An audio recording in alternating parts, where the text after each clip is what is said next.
We are answering question 7 on page 7. It's financial mathematics. We need to find the rate of depreciation according to the question that's given to us in 7.1. So the formula is V is equal to P multiplied by 1 minus R, and that is raised to the power of N. V is our final value, which is given at 20,000 Rand. P is the initial value given at 80,000 Rand. R is the rate of depreciation. We do not have that because that is the one that we need to answer. And then N is the number of years, which was given at 5. We will continue on the next board. In order for us to successfully solve this, we are going to rearrange the formula because we're not looking for the final value, we are looking for the rate of depreciation. So our formula changes to R is equal to 1 minus V over P raised to the power of 1 over N. Then we start substituting in the values. So here V was the initial value, the final value of 20,000, and the initial value was 80,000. The number of years is 5, and that's where we get the 1/5 from.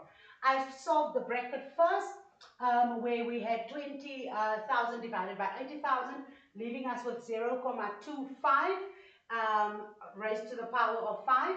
Then we got rid, according to BODMAS, of the exponent there. So R minus the decimal there. R is approximately 1 minus the decimal. Then solving that, we got 0.27522, and the approximate rate of depreciation is 27.52%.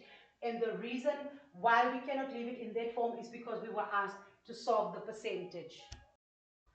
Right, we need to then find the effective interest rate, and the formula is 1 plus I over N raised to the power of N minus 1. I is the nominal interest, which is 0.05%. It was 5%, but we need to convert it. We needed to convert it to decimal so that we could work with it. And N is the number of compounding periods per year, and that is 4. Right, it's not 4 years, it's just the number 4. My apologies. Let me just draw a line through that. So now we start substituting 1 plus 0.05 over 4 raised to the power of 4 minus 1. Solving first inside of the bracket, this division. So 0.05 divided by 4 gives us 0.0125, or still raised to the power of 4. Then we look at the operation or the exponent that's there. When we calculate this inside of the bracket, we have 1.0125 raised to the power of 4 minus 1. We get an approximate value of 1.05095, still needing to subtract 1. So we get 0.05095. But it's percentage, and this is only moved to the tenths of the decimal. We move the comma 1 space in, so it is now 5.095. Sorry, we move the comma 2 spaces, so now it's 5.0095%. That's the effective interest rate formula. We are moving on to 7.3.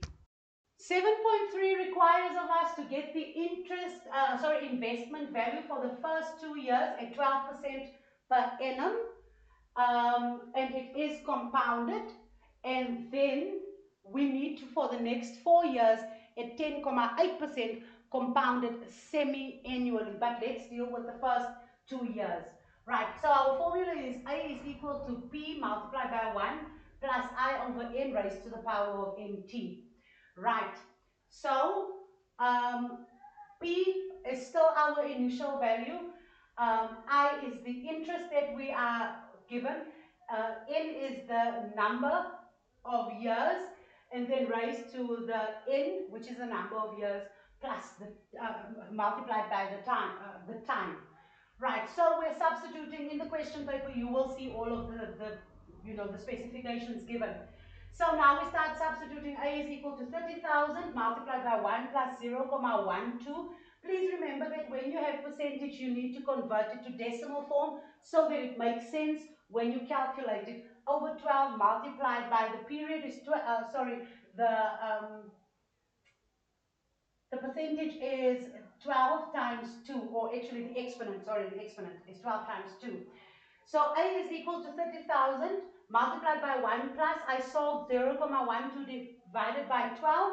It gave me 0,01 raised to the power of 24 because of 12 times 2, giving us an answer of 24. So A is equal to 30,000. When I raised this, I solved this 1 plus 0,12 and raised it to the power of 24. I got an answer of 1,26824.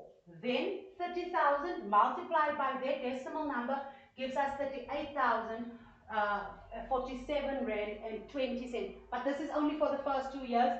We still need to do the next 4 years because the investment was for 6 years. So we are looking at the next 4 years, which is at 10.8% compounded semi-annually. That means twice a year. Again, our formula is this. Then we start substituting. So the 38,047,20 is the value of the money after the first 2 years. So we're no longer dealing with the initial value. We're dealing with the recalculated value after first 2 years. And that's where that comes from. This is why the previous step was so important.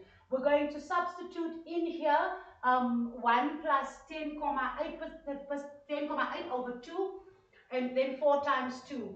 So we still have the value there of 38,047 and 20 cents. We solve this here, that leaves us with 1 plus 0,054 raised to the power of 8 because of the exponent being 4 times 2. Right, so I kept the value that we had recalculated, and then I solved this bracket and raised it to the power of 8. And the answer is 1,5107. Then I multiplied these two numbers. So 57,403 Rand and 95 cents is the final value after the 6 years are done of the investment. Please pause the video, write the answers in your workbook. It's for question 7 on page 7. I will send the rest during the course of the day.